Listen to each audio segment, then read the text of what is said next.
Real estate వ్యాపారులకు కానీ, భూమి యాజమానులకు కానీ, డెవలపర్లకు కానీ ఉపయోగపడే ఒక ముఖ్యమైన విషయం గురించి మాట్లాడబోతున్నాం.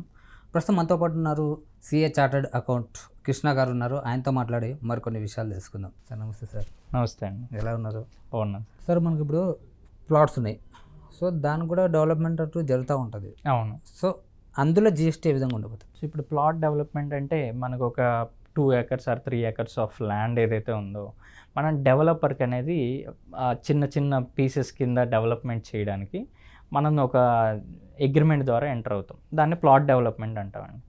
లైక్ ఎలా అయితే ఒక 300 acresని 200 square yards కింద, 300 square yards కానీ 150 square yards బిట్స్ కింద డివైడ్ చేసి ఎండ్ కస్టమర్కి సేల్ చేస్తారు. ఇలా ఏదైతే ఈ యాక్టివిటీ ఉందో దీన్ని మనం ప్లాట్ డెవలప్మెంట్ అంటాం.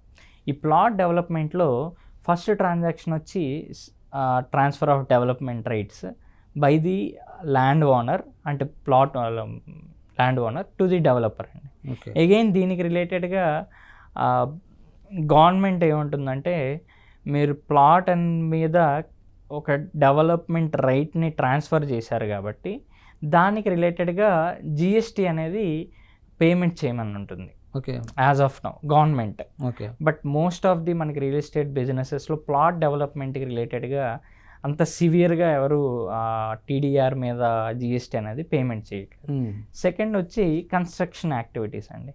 కన్స్ట్రక్షన్ యాక్టివిటీస్ రిలేటెడ్గా కూడా ఏదైతే మన వేకెంట్ ప్లాట్ ఉందో ఆ ప్లాట్ మీద మనం బిల్డర్ వచ్చి ఎలక్ట్రిసిటీ కానీ, వాటర్ సప్లై కానీ, ఆర్ఎల్స్ ప్లాంటేషన్ కానీ, అంటే డివిజన్ చేయడం కానీ, రోడ్స్ వేయడం కానీ, ఇట్లా చేసి ఏదైతే ఈ డెవలప్మెంట్ యాక్టివిటీ ఉందో ఈ డెవలప్మెంట్ యాక్టివిటీ మీద మనకి ఆటోమేటిక్గా కన్స్ట్రక్షన్ కింద డెవలప్మెంట్ కింద కన్సిడర్ చేసి ఆ డెవలప్మెంట్ పోర్షన్కి మాత్రమే ఏదైతే డెవలప్మెంట్ ఛార్జెస్ ఉన్నాయో ఆ డెవలప్మెంట్ ఛార్జెస్కి రిలేటెడ్గా జిఎస్టీ అనేది లెవీ అవుతుందని గవర్నమెంట్ యాక్ట్లో ఉంది, జిఎస్టీ యాక్ట్లో.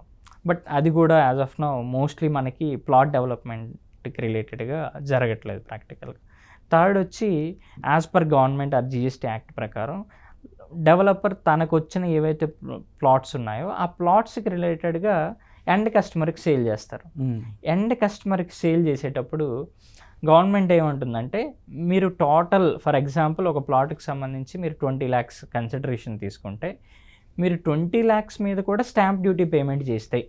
స్టాంప్ డ్యూటీ అంటే మీకు సేల్ డీడ్లో 20 lakhs మీద మీరు స్టాంప్ డ్యూటీ పేమెంట్ చేస్తే ఆ 20 lakhs అనేది సేల్ ఆఫ్ ల్యాండ్ కింద కన్సిడర్ చేస్తాం.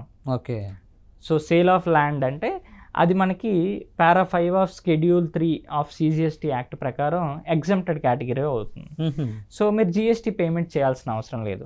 ల్యాండ్ సేల్ మీద జిఎస్టీ అనేది లేదు, ఓన్లీ ల్యాండ్ సేల్ మీద. అలా కాకుండా మీరు ఫర్ ఎగ్జాంపుల్ 20 lakhs తీసుకొని మీరు 15 lakhs అనేది స్టాంప్ డ్యూటీ సేల్ డీడ్లో ఎంటర్ చేసి రిమైనింగ్ 5 lakhs అనేది డెవలప్మెంట్ యాక్టివిటీస్లో రాశారనుకోండి, అంటే మీరు స్టాంప్ డ్యూటీ 15 lakhs మీద మాత్రమే పేమెంట్ చేస్తారు రిజిస్ట్రేషన్లో, సబ్ రిజిస్టర్ ఆఫీస్లో. రిమైనింగ్ 5 lakhs అనేది డెవలప్మెంట్ ఛార్జెస్ కింద తీసుకున్నారనుకోండి. సో ఈ 15 lakhs మీద మీరు స్టాంప్ డ్యూటీ పేమెంట్ చేశారు కాబట్టి దీన్ని ల్యాండ్ కింద పరిగణించి మీరు జిఎస్టీ పేమెంట్ చేయాల్సిన అవసరం లేదు. ఓకే. బట్ రిమైనింగ్ 5 lakhs ఏదైతే ఉందో డెవలప్మెంట్ ఛార్జెస్ కింద తీసుకున్నారో దానికి రిలేటెడ్గా జిఎస్టీ అనేది పేమెంట్ చేయమని చెప్తుంది. ఎందుకంటే ఇది డెవలప్మెంట్ యాక్టివిటీ అంటే సర్వీస్ కింద డిఫైన్ చేస్తుంది గవర్నమెంట్. సో ఇది థర్డ్ ట్రాన్సాక్షన్. ఫోర్త్ ట్రాన్సాక్షన్ ఏదైతే ల్యాండ్ ఓనర్ సేల్ చేస్తారో ఎండ్ కస్టమర్కి గుజరాత్ హైకోర్టు జడ్జిమెంట్ కూడా ఒకటి ఉంది. దాన్ని పూర్తిగా మనం ఆయన ఏమీ డెవలప్మెంట్ యాక్టివిటీస్ చేయట్లేదు కాబట్టి దాన్ని మనం సేల్ ఆఫ్ ల్యాండ్ కింద పరిగణించి జిఎస్టీ అనేది దాని మీద లెవీ చేయట్లేదు. ఓకే. జిఎస్టీ అనేది రివీల్ ల్యాండ్ ఓనర్ అనే పర్సన్ సేల్ చేస్తున్నప్పుడు. సో ఇక్కడ మనం మేజర్గా అబ్జర్వ్ చేయాల్సింది మనం ఎంత కన్సిడరేషన్ తీసుకుంటున్నాం, ఎంత కన్సిడరేషన్లో ఎంత మనం సేల్ డీడ్లో రాస్తున్నాం. ఓకే.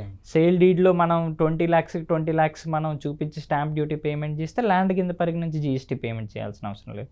కొంత పోర్షన్ డెవలప్మెంట్ ఛార్జెస్ కింద పెట్టి కొంత పోర్షన్ స్టాంప్ డ్యూటీకి మనం ఆఫర్ చేస్తే ఏ వాల్యూ అయితే మనం స్టాంప్ డ్యూటీకి ఆఫర్ చేయలేదో ఆ వాల్యూ మీద మనం జిఎస్టీ పేమెంట్ చేయమని చెప్తుంది government. Thank you so much sir. అంటే చాలామందికి ఏంటంటే ఇప్పుడు చాలామంది తీసుకుంటుంటారు ఓపెన్ ప్లాట్స్ కానీ లేదంటే అపార్ట్మెంట్స్ కానీ, దీని మీద చాలామందికి ఒక అవగాహన ఉండదు. సో జిఎస్టీ ఎంత పడుతుంది, ఏంటి పడితే ఏ విధంగా ఉంటుంది అనేది. అవునండి. సో చాలా చక్కగా చెప్పారు సార్ దీని గురించి. Thank you so much. Thank you.